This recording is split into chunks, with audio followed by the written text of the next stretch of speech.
வணக்கம் நண்பர்களே, முக்கிய செய்திகளை இந்த பதிவில் பார்க்க போகிறோம். முதல் செய்தி, போன வீடியோவில் அஸ்ஸாமில் பிரம்மபுத்திரா நதிக்கு மேலே இந்தியாவுடைய முதல் 6 லேன் பிரிட்ஜு திறந்து வைக்கப்பட்டுச்சு. மோடி அவர்கள் திறந்து வச்சார்.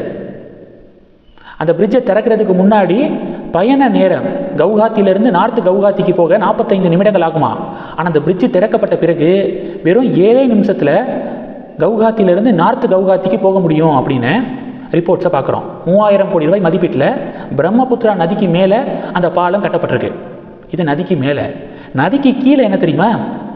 நதிக்கு கீழே சாலை மற்றும் ரயில்வே டனல் இருக்குல்ல, ட்ரெயின் போகிறது, வாகனங்கள் போகிறதுக்குன்னு இப்போ பிளான் தயாராகி கேபினெட்டு ஒப்புதல் கொடுத்துருக்காங்க.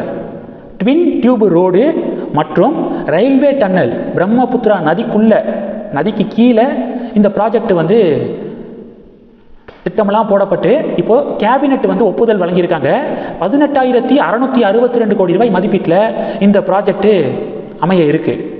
அப்போது நதிக்கு மேலேயும் சாதனை படைச்சிருக்கு இன்னைக்கு இந்தியா, நதிக்குள்ளேயும் சாதனை படைச்சிருக்கு இந்தியா அப்படிங்கிறத நம்ம ஃப்ளாஷ் நியூஸாக பார்க்குறோம். இது ஒன்று. ரெண்டாவது, திருப்பத்தூரில் திமுகவுடைய மாநாடு சமீபத்தில் நடந்துச்சு. வடக்கு மண்டல பாக முகவர்கள் பயிற்சி மாநாடு நடந்துச்சு. அந்த மாநாடுக்கு முதல்வர் வரும்போது ஒட்டுமொத்த திமுக காரங்க எல்லாருமே துண்டு இருக்குது பார்த்தீங்களா, திமுக துண்டு, அதை எடுத்து இப்படி சுற்ற ஆரம்பிச்சிருக்காங்க. எல்லாருமே சுற்றுறாங்க. மேடையில் இருந்த மினிஸ்டர்லாம் துள்ளி குதிச்சு திமுகவுடைய துண்டை சுற்றுறாரு.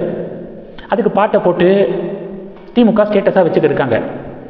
இது மாதிரி தலைவர்கள் வருகை தரும்போது துண்டை சுற்றக்கூடிய இந்த பழக்கம் இருக்குல்ல, இந்த பழக்கத்தை பாஜக கிட்ட இருந்து காப்பி அடிச்சிருக்காங்க திமுக அப்படின்னு பாஜக தொண்டர்கள் கிரிட்டிசைஸ் பண்ணுறாங்க. குறிப்பாக பிரைம் மினிஸ்டர் மோடி, இந்திய அளவில் மாநிலத்தில் அண்ணாமலை இவங்கெல்லாம் ஒரு ஸ்டேஜுக்கு வருகை தரும்போது தொண்டர்கள் உற்சாகப்பட்டு கழுத்தில் போட்டிருக்கக்கூடிய துண்டை எடுத்து சுற்றி ஆர்ப்பரிப்பாங்க. அந்த வீடியோக்கள்லாம் இந்திய அளவில் வைரலாக ஷேர் ஆனிச்சு. இது மாதிரியே திமுகவும் பண்ணணும் அப்படின்னு சொல்லிட்டு நிர்வாகிகளுக்கு உத்தரவு போடப்பட்டு நிர்வாகிகள் கூட்டிகிட்டு வந்த பாக முகவர்கள்ட்ட சொல்லி தலைவர் வருவார். தலைவர் வரும்போது இது மாதிரி கழுத்தில் போட்டிருக்கக்கூடிய துண்டை எடுத்து நீங்கள் சுற்றணும் அப்படின்னு சொல்லிட்டு இன்ஸ்ட்ரக்ஷன் கொடுக்கப்பட்டு நேற்று அந்த சம்பவம் நடந்திருக்கு.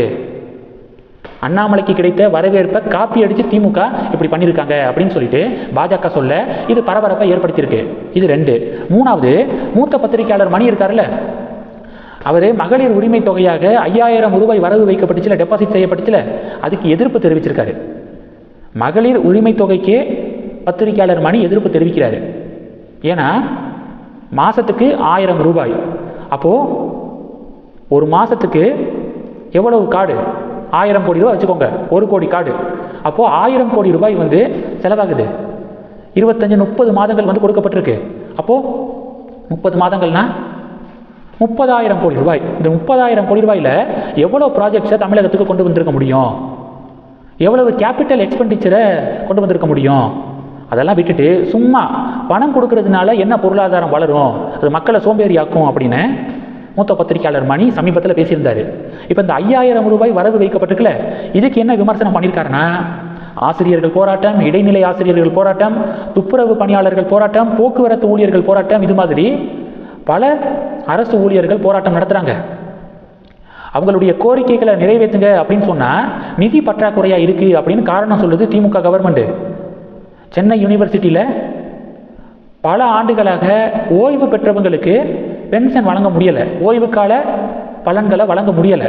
இது சம்பந்தமாக கோர்ட்டில் அவங்கெல்லாம் கேஸ் போட்டு 90 கோடி ரூபாயை கோர்ட்டு தமிழக அரசாங்கத்தை ஒதுக்க சொல்கிறாங்க. 90 கோடி ரூபாயை விடுவீங்க அப்படின்னு சொல்லிட்டு கோர்ட்டு உத்தரவிட்ட பிறகும் 20 கோடி ரூபா மட்டும்தான் கவர்மெண்ட் ஒதுக்குறாங்க. 20 கோடி ரூபா மட்டும்தான் ஒதுக்குறாங்க. 70 கோடி ரூபாயை ரிலீஸ் பண்ணலை.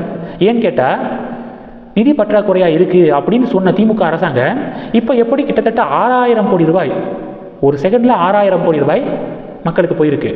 இப்போ எப்படி நிதி சரியாயிருச்சா அப்படின்னு மூத்த பத்திரிகையாளர் மணி கேள்வி எழுப்ப இது இன்னைக்கு தமிழகத்தில் பெரிய டிபேட்டாக மாறி இருக்கு. இந்த செய்திகளை பற்றி உங்களுடைய பார்வைகளை மறக்காமல் கமெண்ட் பண்ணுங்கள். தொடர்ந்து கணக்கில் இருங்க. அடுத்தடுத்து நிறையா பதிவுகளை பார்க்க போகிறோம். நன்றி. ஜெய் ஹிந்த்.